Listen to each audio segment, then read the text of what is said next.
Don't jump the gun in putting your cattle out on pasture. It could hurt your forage supply in the long run. This is according to Adam Abel. He's the state grazing land specialist with the Natural Resources Conservation Service, or NRCS. He jokes that when he sees animals grazing already this time of year, he's got to refrain from knocking on doors. I see people putting them out there, and it always makes me want to stop by and say, maybe just pause on that a little bit. Biggest challenge I see for new grazers or people who don't think about the potential for grass is they see that little bit of green and they have their cows graze it. And that's probably the worst thing to do if you want to have the maximum dry matter potential that your operation can actually achieve.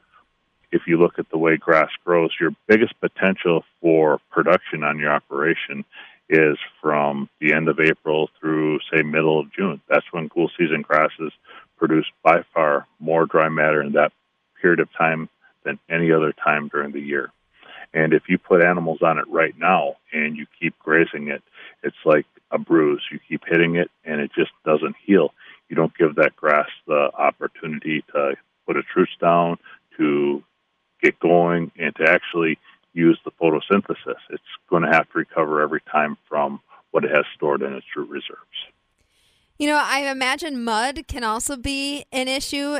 Yeah, definitely. You can destroy a lot of pasture right now. People need to be aware of where and how they're feeding their animals. And if we do get into mud season, which typically is from now until about the beginning of May, you can cause a lot of damage. And if you have an operation that's already tied on land, and you're tracking animals back and forth across the field, if you lose 10 or 15 acres or do significant damage on 10 or 15 acres, that's going to be a real problem for you later on in the season when you start losing that production that those acres could have given you.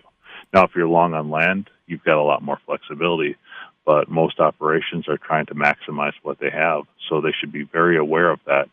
And if it is super muddy, I would say put them on the highest, driest spot you've got right now and minimize the impact to your pastures. Let them grow, prevent compaction, and let them get up to a forage height that allows that grass to make some feed. It sounded like the first mode of advice was just be patient and wait for that grass to get started this time of year. What about other spring pasture management practices? Should we be seeding? The best first thing you can do is manage your grasses. So many times people think that buying more seed or the latest and greatest new seed is the way to get the most out of what they've got. My experience, I've been doing this for a while, my experience has been that the best thing you can do is understand the basic principles of rotational grazing: rest, residual, and rotation. So if you can let that grass rest until it's of the proper height, and we really want to look at that 3-leaf stage. So we're looking at probably on average 10 inches before we start grazing the majority of our cool season grasses. That's going to be like the point where that grass has a lot of leaf blade there. It's actually growing from photosynthesis and not taking from its root reserves. And also you're in the part of the growth where that plant is growing exponentially faster than other parts of its physiological portions of its life cycle. So if you can graze it between, say, 10 and 15 inches, and then you can get off of it and let it rest for 20 to 30 days, that's going to be the best thing that you can do for that. I would recommend that before any type of monetary investment. However, if you do have a pasture and you are doing that and you want to try to improve upon it, one of the easiest and best ways to have a pasture have very high-quality forage is the addition of legumes. So if you've got less than 20% of that stand, like some type of clover or alfalfa or some type of legume, you really want to try to shoot for that 30 to 40% range. And that's going to give you high-quality forage for your animals, and that legume will also supply nitrogen, which will give you better grass growth.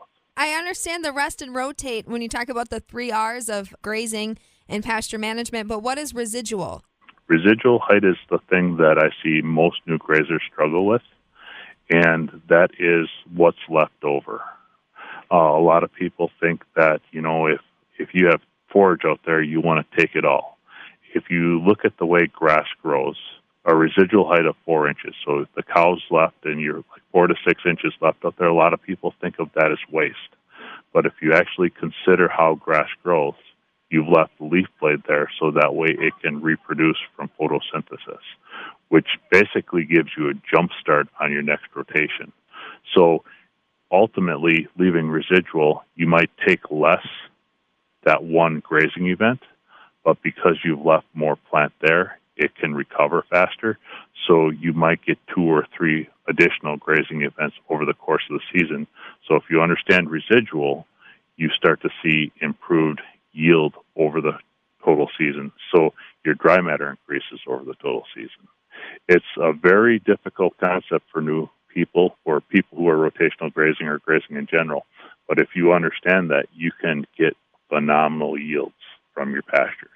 Adam Abel taking some time with us. He's the State Grazing Land Specialist with the Natural Resources Conservation Service. He advises new grazers to get involved with grazing networks in their area. You can find them at grassworks.org. Adam says pasture walks with these groups is a valuable time to learn from other people's mistakes and ask grazers what's worked and what hasn't in their pasture management. If you've got any more questions, Adam says the NRCS office is open and ready to help. For the Midwest Farm Report, I'm Stephanie Hoff.